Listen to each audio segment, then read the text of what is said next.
inside of you are dreams that you still carry. Ideas that God planted in your heart that you still haven't done yet.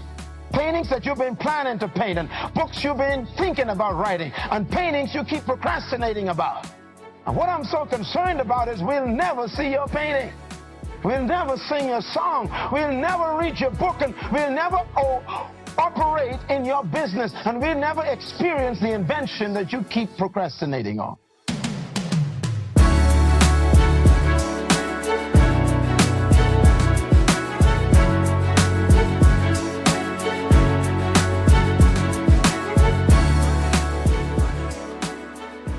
Yo, what's up, y'all? Welcome back to Black Excellence Daily. I'm your host, Sean Croxton. Thank you so much for tuning in. We've got the late, the great Dr. Myles Munroe on this show today.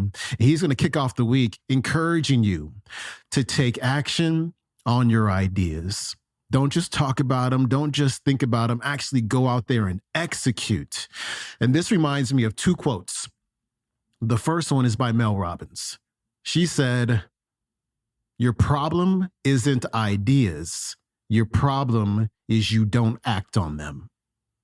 I read somewhere that every year the average person has 4 ideas that can make them financially free. But you got to execute. Now, that brings us to my second quote. This one is by Greg S. Reed. He says, and this is one of the philosophies of my life, seek counsel, not opinions. Again, seek counsel, not opinions. Because here's what happens when we get one of those 4 ideas. We'll talk to our friends about it. We'll talk to maybe our families about it. And typically what happens is they say, that's not a great idea. Or how are you going to do that? Or there's already something kind of like that, right? And it plants a seed of doubt in you, which makes you not want to execute. So when you have an idea, don't just seek out opinions. Go seek counsel. The opinions don't really matter all that much because these people who you're sharing it with have never done it before. So when I have an idea, I actively look for people who have actually done the thing that I want to do, and they can help me from a perspective of their expertise, right? And their real experience. And so again, your problem isn't ideas. Your problem is you don't act on them. And seek counsel, not opinions. Dr. Myles Munroe's coming up. And in this cemetery, there were well-carved tombstones. Beautiful. And as I drove past, there were perhaps thousands of graves in this cemetery. And I was once again reminded of something I discovered over 20 years ago. And that is the wealthiest spot on this planet is not the diamond mines of South Africa. It's not the oil fields of Iran or Iraq. It's not the uranium mines of the Soviet Union. It's not the oil wells of Iraq. The wealthiest spot on this planet is not the sea food of the oceans. But the wealthiest spot on this planet is right in your neighborhood. It's the cemetery. If I could mine the cemetery like you mine gold, I would be the wealthiest man on the planet. Why is the graveyard so wealthy? Why is there so much treasure in the cemetery? Why? Because buried in the cemetery are dreams that were never fulfilled. Books that were never written, ideas that never became reality, visions that were never manifested. There in the graveyard are paintings that were never painted, songs that were never written, books that we'll never read. In the cemetery are great manufacturing plants that were never built. In the cemetery are sermons that were never preached. The cemetery is pregnant with unused success. Buried in the cemetery is treasure that makes God weep. My greatest fear tonight is very simple, and that is I am afraid that most of you in this room and in this auditorium tonight, and perhaps watching this program, you are going to add to the treasure and the wealth of the cemetery. And that makes me very sad, because buried inside of you are dreams that you still carry, ideas that God planted in your heart that you still haven't done yet, paintings that you've been planning to paint, and books you've been thinking about writing, and paintings you keep procrastinating about. And what I'm so concerned about is we'll never see your painting. We'll never sing your song. We'll never read your book, and we'll never operate in your business, and we'll never experience the invention that you keep procrastinating on. I trust that you will rob the graveyard of your treasure. Yes. I pray that you will disappoint the cemetery. I pray that when the morgue gets your carcass, it'll be empty.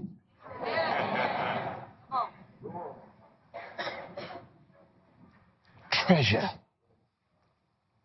What do you call this massive treasure that's in every cemetery?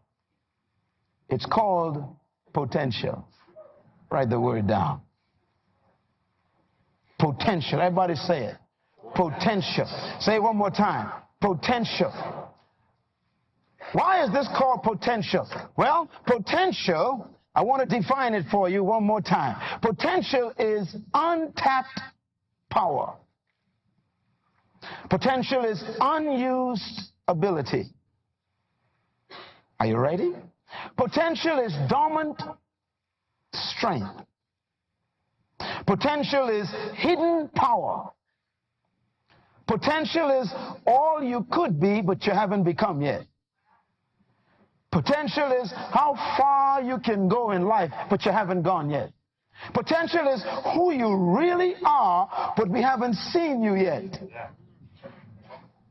Potential is everything you could be, but you haven't become it yet. Potential is all you can do, but you haven't done yet. In essence, potential is never what you've done. Please make a note of that. Potential is never what you've done. It's always what you could do, but you haven't done yet. In essence, whenever you've done something, it's no longer your potential. Therefore, potential is everything that is yet unused, that is still within you. I am convinced that God has buried in every human being, all 5.2 billion of us, treasure that is yet to be tapped. Let's put it this way. If potential is not what you've done, but what you could do, then whatever you've done is no longer your potential. Therefore, you should never be impressed by what you've done, because if you are impressed by what you've done, it'll stop you from doing what you could do. The greatest enemy of progress is your last success. The greatest threat to moving ahead is getting excited about where you are. Whenever you feel like what you've done is the best you could do, you just died. Come on. No matter what you've done, if it didn't kill you, there's more left.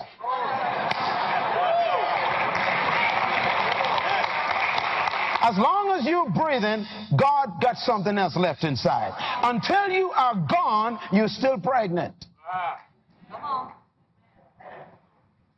Because God sent you here. And no human being came to this planet empty. I repeat, no human came to this planet empty. You came here loaded, and you came here to make a deposit. And deposit you will make. And if you don't make, you are a generational thief, because you stole from the next generation. My Lord. The next generation is supposed to benefit from what you came to deliver. And if you settle down on what you've done and not do what you could do, then you rob them of what you came to leave for them to enjoy. And that is why you should never allow what you've done to stop you from doing what you could do. No matter how great what you've done is, don't park. Tell your neighbor, I feel my baby moving.